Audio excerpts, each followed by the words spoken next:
Welcome to the deep dive. This is the place where we try to cut through all the noise. Exactly. There's just so much out there. We find those big, fascinating shifts happening in culture and commerce, and we break them down for you. And if you find this kind of analysis helpful, please remember to subscribe. It helps us keep making more.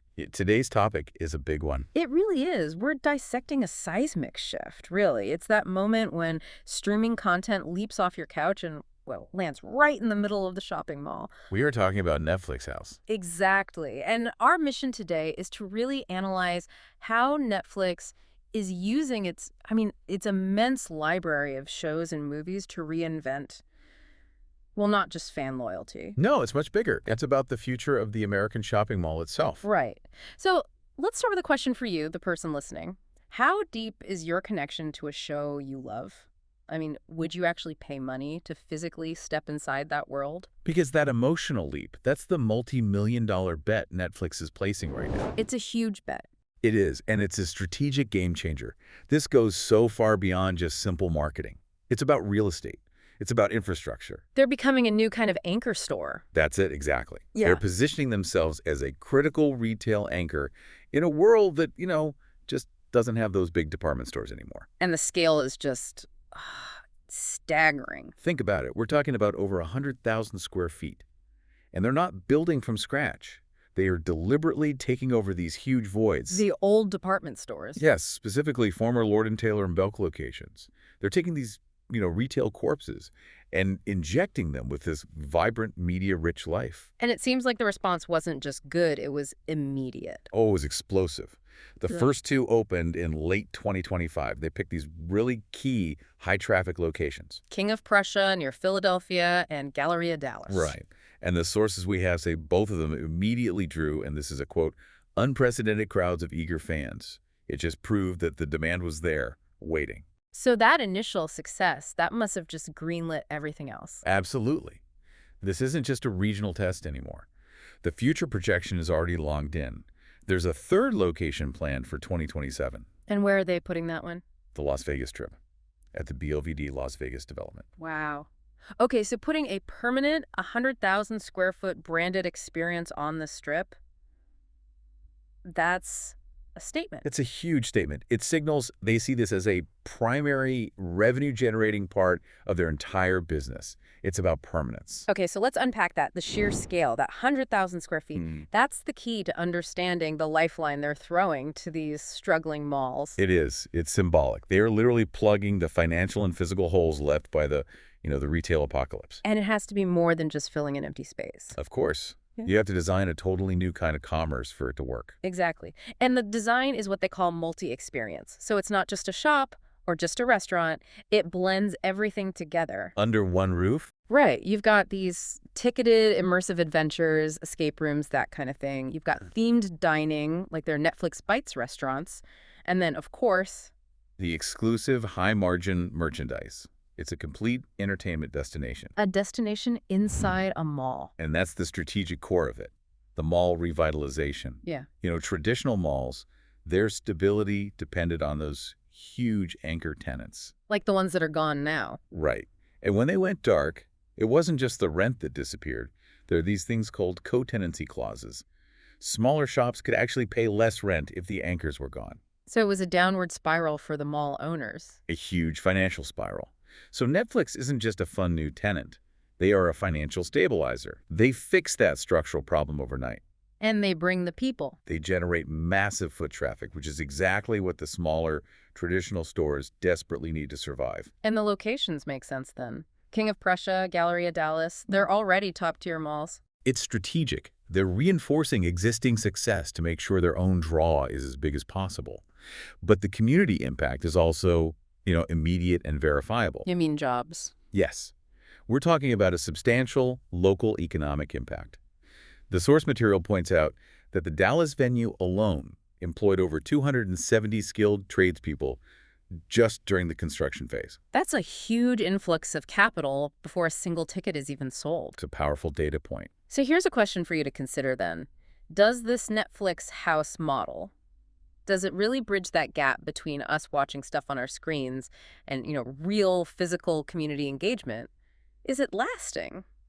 Or is it just a really fancy temporary fix? That's the billion-dollar question. Let's shift to what it's actually like inside, because this is where the fan frenzy really makes sense. They've done more than just build big rooms. They've successfully translated the atmosphere, the narrative of their biggest hits into something you can touch. And they're smart about it. The IP is really diverse. They're hitting different genres, different demographics all at once. Right, take Philadelphia. You've got the gothic, macabre carnival from Wednesday Addams. Which hits that younger, edgier crowd. Then, a total 180, you have a Bridgerton-themed mini golf course, all Regency splendor. A completely different audience. And for the action fans, there's a one-piece escape room, High Seas Adventure. And Dallas is the same. It's a masterclass in varied IP.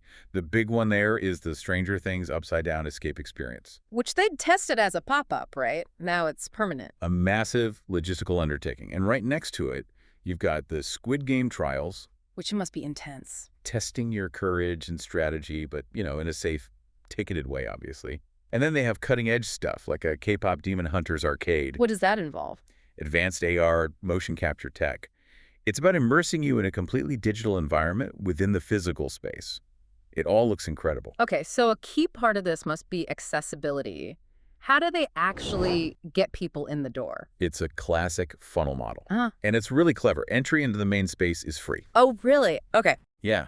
So that lowers the barrier to entry. You can just walk in, get curious. That drives high foot traffic for the immediate purchases, like a t-shirt or a themed coffee. The impulse buys. Exactly. But the deeper engagement, the real connection, that comes from the optional ticketed adventures, the escape rooms, the quests. So you come for the free look around, but you stay and spend for the premium experience. That's the model. Yeah. Monetize the deepest fandom, but keep the space itself a busy, high-volume anchor for the mall. And the whole place is designed to be shared online, every single corner. Every corner is a calculated photo-ready moment. The arrival itself, that signature Netflix red envelope entrance.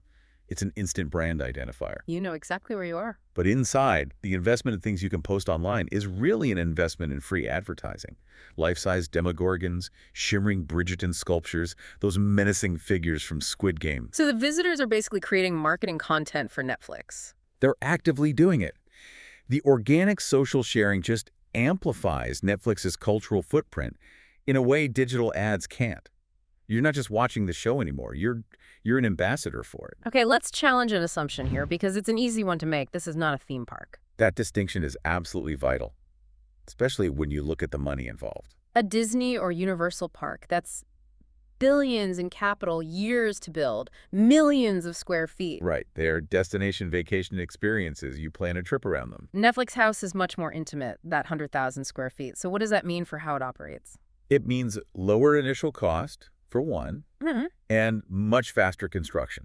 They can get into a market more quickly, be more flexible. But the biggest thing is it's designed for local access. So not a vacation, more like a day trip. Exactly. It's meant to enhance regional entertainment options. It draws people from maybe a 100 or 200-mile radius. You don't need a plane ticket. And this whole strategy, it didn't just appear overnight. Not at all. This is the culmination of years of testing. Netflix House is really the apex of their experiential strategy. They did all those pop-ups. Over 50 of them.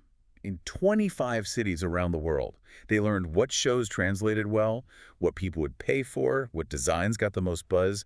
They took all that data from those temporary events and used it to build these permanent destinations. It even connects to their other life stuff, right? Like on Broadway. Precisely. It complements their expansion into things like the Tony Award-winning Stranger Things play.